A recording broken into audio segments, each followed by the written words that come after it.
بتانا ہے division of versus.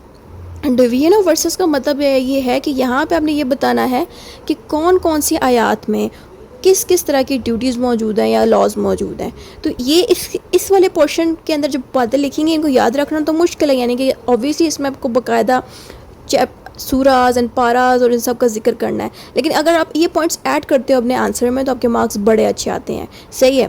تو آپ نے جب ڈویژن آف ورسز کی ہیڈنگ دیں گے اس میں آپ بتائیں گے the Quran is divided into اجزا اینڈ پاراز. ٹھیک ہے.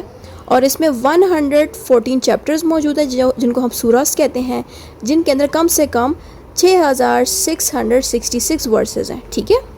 یہ سارے آپ نے ریفرنسز یاد رکھنے ہیں. ٹھیک ہے کہ قرآن میں یہ سب موجود ہے.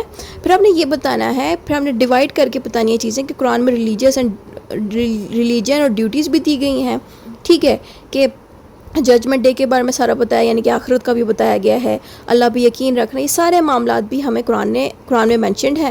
اس کے علاوہ آپ یہ بھی بتائیں گے قرآن میں ایتھکس اینڈ مورلس کا بھی بتایا گیا کہ انسان کو اخلاق سے بیہیو کرنا ہے. ایتھکس کا مطلب ہے اخلاق ہونا، تمیز ہونا. ٹھیک ہے. مورلس کا مطلب ہے اخلاق ہونا، ایتھکس کا مطلب ہے تمیز ہونا. جیسے کہ انسان کو بڑوں کی عزت کرنی چاہیے، تمیز کرنی چاہیے، آپ کو کھانا کھانے کے مینرز ہونے چاہیے. یہ سارا کچھ جو ہے ان کو ایتھکس کا نام دیا گیا ہے. مورل مینز اخلاق ہونا، بڑوں کی عزت کرنا. وہاں پہ ایتھکس کا مطلب ہے اچھے مینرز ہونا، کہ آپ کسی سے اونچی آواز میں بات نہ کریں، چیخیں نہ، چلائیں نہ.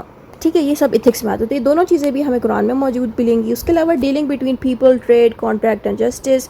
اور اگر کوئی بندہ لوگوں کو ڈیل کر رہا ہے یا ٹریڈنگ کر رہا ہے یا کانٹریکٹ وغیرہ کر رہا ہے، وہ معاملات بھی قرآن میں موجود ہے.